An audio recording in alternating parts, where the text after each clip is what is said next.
He was one of the key players of taking out one of Philadelphia's godfathers. He was a young waiter who would directly work with the Philadelphia crime family.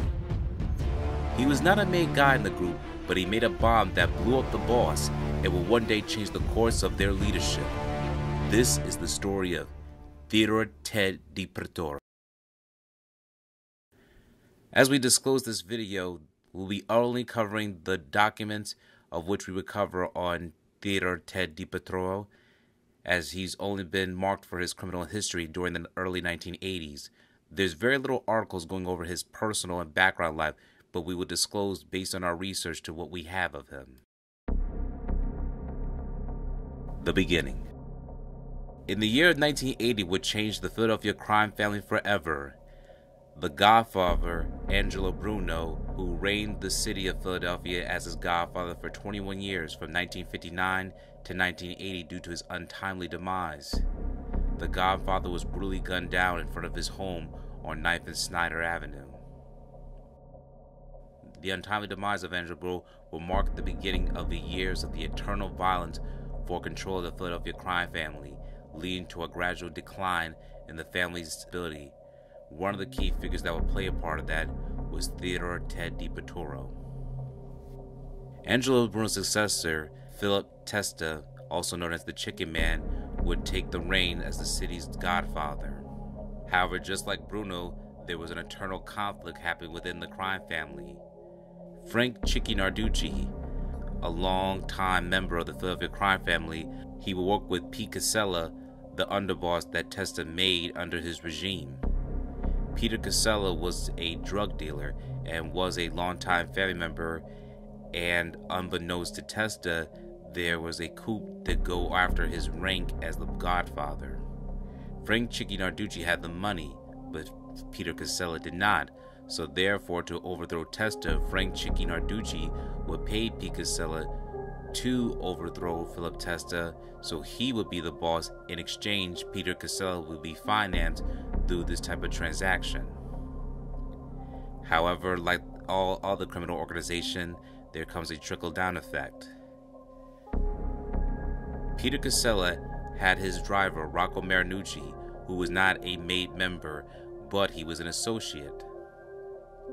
Rocco Marinucci was a pizza parlor, and within his block that he lived on between 12th and Dickinson, he also recruited younger people. One of these young people that he recruited to do any violent activities would be Theodore DiPretoro. All these members, from Frank Chicky Narducci, Peter Casella, Rocco Marinucci, Theodore DiPretoro, and other members would now take in the participation of Philip Testa's demise. On a cold night, March 15th, 1981, as the dawn of the new day was coming, it was still pitch black. Mob boss Philip Testa had just come back from his restaurant, Virgilio's, and was willing to step into his house. As soon as he stepped forward to the porch, unbeknownst to him, he left his car double parked. Behind that vehicle was also a black Volkswagen filled with many members of his own entourage. The reports state that Rocco Marinucci, Peter Casella, and Theodore DiPretoro were involved in that vehicle. DiPretoro created a bomb underneath Testa's porch. Rocco Marinucci is reported to be the one that would detonate it. As soon as Testa reached his hand for the doorknob,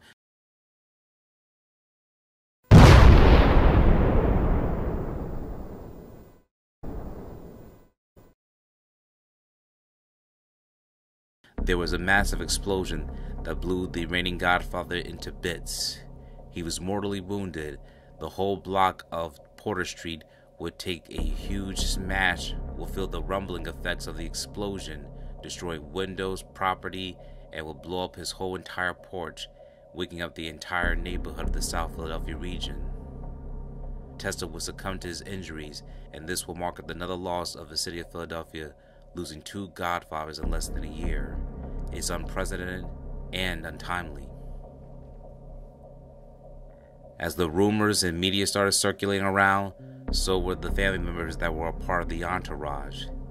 What many people did not know is that Theodore Ted DiPretoro had his own skeletons in his closet while he was being harassed by Rocco Marinucci, who once again was not a made member but an associate of the Philadelphia crime family. Thus came across, and there was more internal conflict within the family members and associates.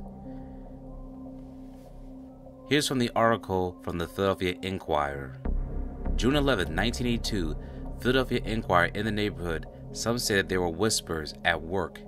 DiPretoro faded quietly into the background, Bronstein said. There's his life, here in the neighborhood, where we all know and we say hello.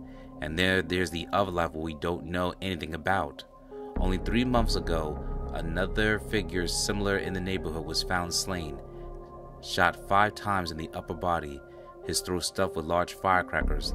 That was Rocco Marinucci, 30 years old, of 1100 block of Dickinson, who police also have linked into the Testa killing. Officials said Marinucci had close ties to organized crime, was apparently killed by mobsters, and had been a co-conspirator in the Testa slaying. DiPretoro, by contrast, was not known to have any ties to organized crime.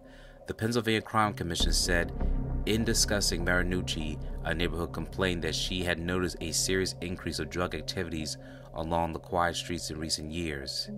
She said that a group of men who frequented the corner dealt in drugs, that she had seen people using heroin on the streets, and that such a practice would have been unthinkable only a few years ago. Want to believe it till you see it. Kids every day, they're a part of the neighborhood, and you just don't know what to believe. Ted Joseph DiPretoro, 21 years old, was arrested yesterday and charged with the murder in the March 15, 1981 bomb killing of reputed mob boss Philip C. Testa.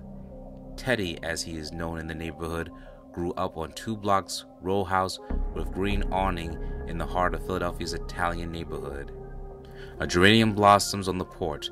The house is next door to a barbershop and 2 doors from Bertolino's pharmacy at 12th and Dickinson, where DiPretoro had a job as a teenager. DiPretoro worked behind the counter, a tall, slim, dark kid politely waiting on customers. Besides Teddy, the DiPretoro household included his mother Diane, a divorcee who has worked for years at City Hall, 2 brothers, and a grandmother, neighbors said. Teddy was polite and spoke to neighbors, but kept more to himself by Sarah Schreider, Michael D. Schaefer, and Tom Infield, Inquirer staff, Wheeler in the elbow, pumping World of 12th and Dickinson's, where ladies peeked through lace curtains at the street outside. Men gather in the knots on the corner to chat. Everybody knows when a kid has fallen in with a tough crowd. The word was out on Teddy, neighbors said yesterday. He was running with the bad ones. It was on the grapevine. It was whispered over coffee. It's like he lives a double life, explained a close neighbor who asked not to be identified. There's his life here in the neighborhood, where we all know him and we all say hello. And there's the other life where we don't know anything about him. And there's life that we don't know anything about. You always have a rumor going around these younger guys that get off into trouble, she continued. I don't think there's a lot of surprised people today.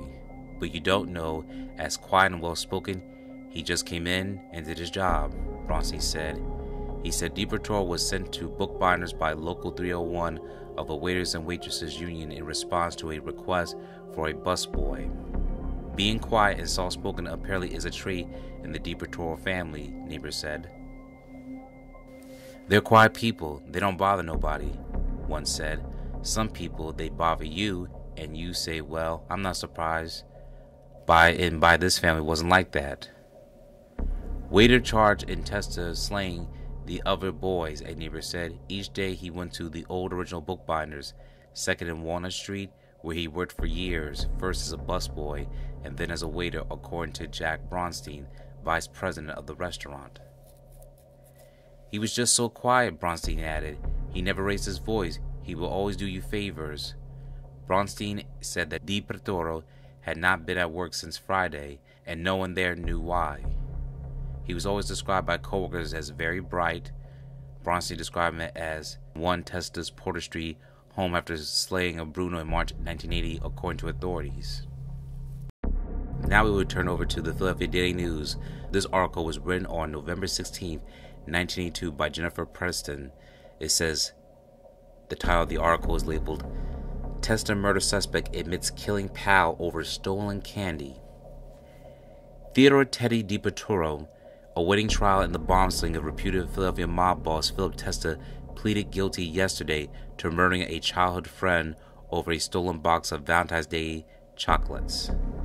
DiPretoro, 22 years old, of Dickinson Street, 12th in south of Philadelphia, admitted in Delaware County that he shot Edward Biancoli 5 times in the back on May 19, 1980, 3 months after Biancoli angered him by swiping a heart-shaped boxes of chocolates from a drugstore where DiPretoro worked.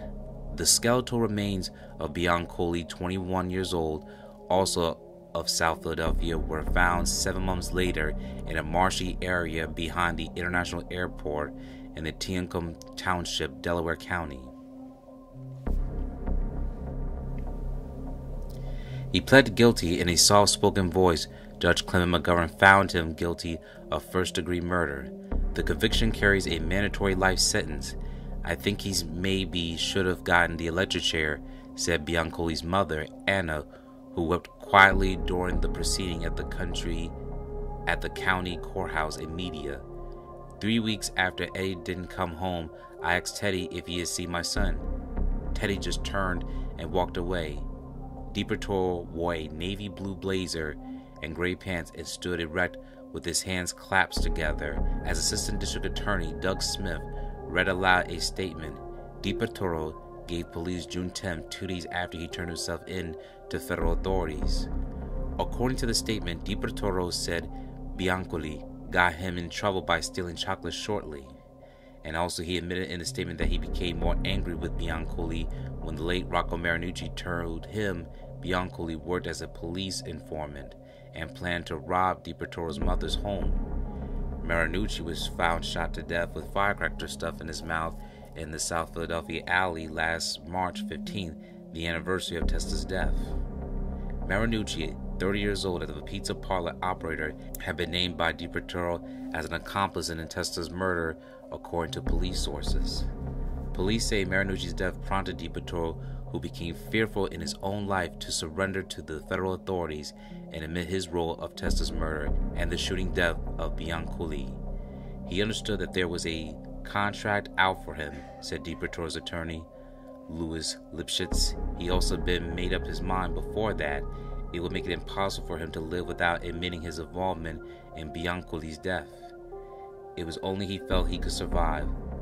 Lipschitz said his client felt remorse over Biancoli's death. He also said that DiPretoro had gained the esteem of several law enforcement in the past months, and he hoped to present the law enforcement officers as a character witness as DiPretoro's sentencing. That is from the article from the Philadelphia Daily News. If you hear any interviews, especially involves the former mobster Philip Crazy Phil Leonetti, he always referred to the kid that made the bomb. Many people mistaken the man as Rocco Marinucci, but it's DiPretoro that he was referring to. So DiPretoro was involved in 2 murders that occurred in his lifetime. One of them was Edward Biancoli. Here is the grave of Edward Biancoli. He is laid to rest along with his mother, who has passed away in 1994, named Anna Maria Ulata. Biancoli was 21 years old. His mother lost her child when she was 43 years old, and she would pass away 14 years later after the tragic incident.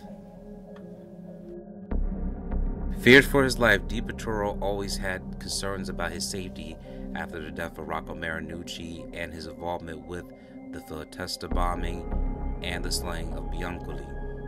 Here is an article from the Philadelphia Daily News where they said police suspect refused to hit DiPretoro, written by Joseph Dolphin and John O'Dowd. A suspect in the assassination of the Philadelphia mob boss Philip Testa is in jail today because he refused to carry out a contract to kill Theodore Teddy DiPretoro, law enforcement sources say. Instead, the source say Rinaldi told DiPretoro that he had been ordered to kill him to prevent him from talking about Testa's murder. DiPretoro was so unnerved by his news that he did exactly what the men who ordered Testa's execution feared that he would do. He went to the authorities and began talking about the Testa slaying and an unrelated murder, Edward Biancoli, 21-year-old police said.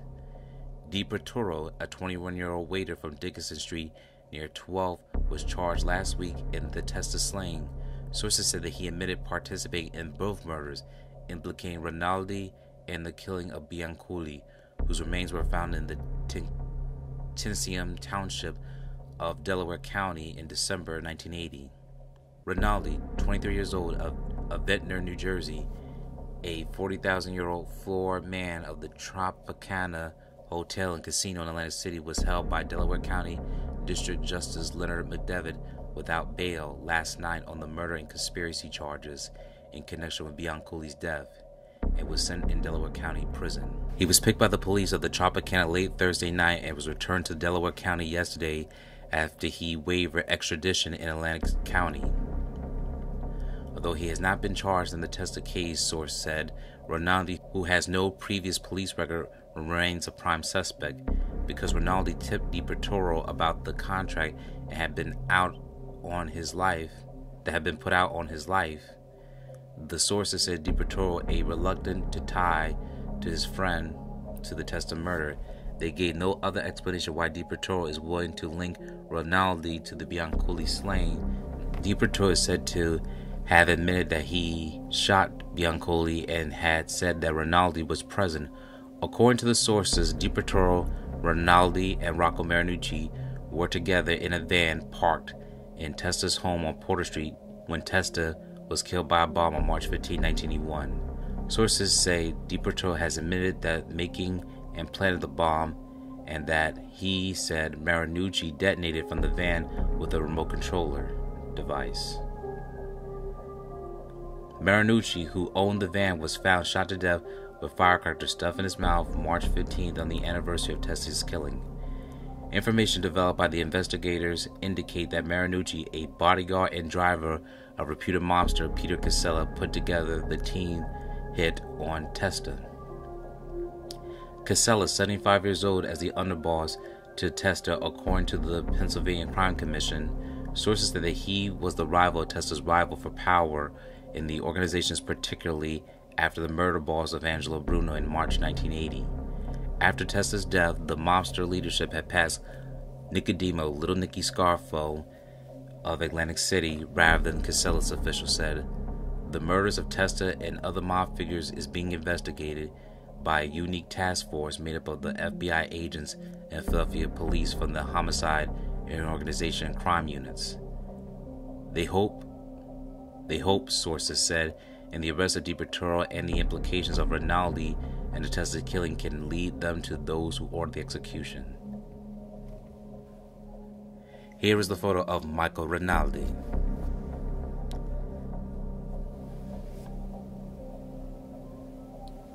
So the main primary suspects in the Testa killing in the van was Rocco Marinucci, Theodore DiPretoro, Michael Rinaldi, and some say Peter Casella was there. We have no further documentations, but these are some of the sources that we gather based on the documentations that you've just heard and been written. Here's the home in which DiPretoro had once lived on 12th and Dickinson Street.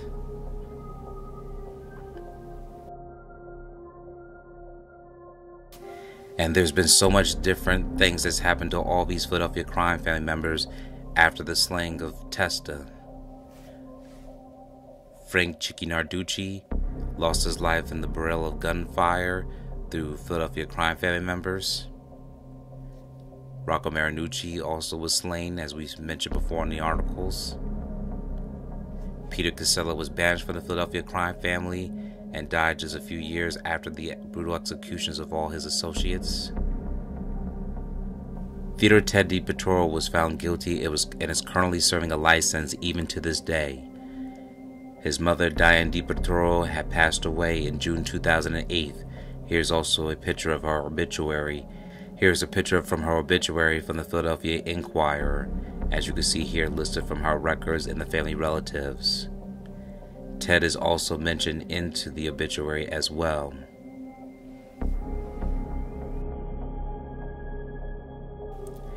Recently, DiPretoro was mentioned from Gene Borello. For those who are not familiar with Gene Borello is an Italian-American criminal and former associate of the Bonanno crime family, one of the 5 families of New York. He later became a government witness, agreeing testifying against the crime family members. He now is currently a podcaster, author, and motivational speaker. He once mentioned that he was in prison, DiPretoro, and here is from his perspective, seen here. Of fucking copies, you know. How did the book come out? Like, did somebody approach you? I wrote it in jail. Okay. So that was my plan originally, write a book. Right. I did it with the guy Teddy DiPretoro. He was a hitman for the Philadelphia mob, actually. The guy that blew up the Chicken Man. He put the nail bomb under his stupid. They blew him up. And yeah, this guy, yeah. I don't know who the Chicken Man is. He was the boss of Philadelphia. Okay. And they blew him up with a nail bomb. And I was with the guy that made it and did it. And okay. Yeah, it was like, you could look it up. It literally took out the whole first floor of his house. So it leveled the whole they said the whole block shook. That's how bad. Yeah, so I was with him. So he wasn't fucking around. He's actually a very smart guy, though. He actually helped me, sat with me every day with a typewriter. He's a lifer. They fucked him. He got life anyway. He did blow up a building. Well, no, I'm saying, yeah. But, you know, yeah, but he cooperated and he got screwed. That's what I'm saying. Okay, yeah. Philly had a bad cooperation thing, whatever, at the time. He got screwed. But he sat with me every day with a typewriter. And we sat every day for like 2 hours a day, and we went through the whole thing. And it took me like a year almost to do it. Yeah. And then we had the thing, 350 pages, made it. When I came home, I hooked up with a family friend named Louis Romano, and then he sat with me, same thing, we went over it. And my cover of the book, I picked that, and everyone said, no, it's not going to work. That was the gold mine. The cover, everyone says that was genius. You know, the faces, the Welcome to Howard Beach sign, the people loved the cover, and it attracted a lot of attention. And when I came out with it, it sold. I think I have a bestseller. It's a bestseller. It sold over 10,000 copies. Autographed copies I sell to my Instagram. I sold hundreds of them. Hundreds of them. Bro, isn't that weird? You don't like, to me, I thought it was. In the year 1983, despite pleading guilty for the Philip Testa murder, DiPretoro was also held for murder when it came to Edward Bianculli, and now he's currently serving 2 life sentences after the loss of both these men. So as you heard from Gene Borello that DiPretoro had assisted him during his harsh times in jail and is still alive to this day, unfortunately he has missed out a lot of life and years behind bars, losing his mother, several other friends and relatives. However, no one cannot forget the legendary stories that's been heard around the Philadelphia crime family, since he's always overshadowed by all the other key figures in the Philadelphia criminal underworld. This is the story of Theodore Ted DiPretoro.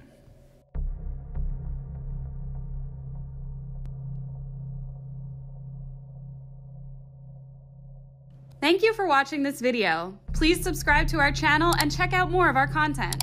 Feel free to give your feedback and suggestions on what we should do next in the comments.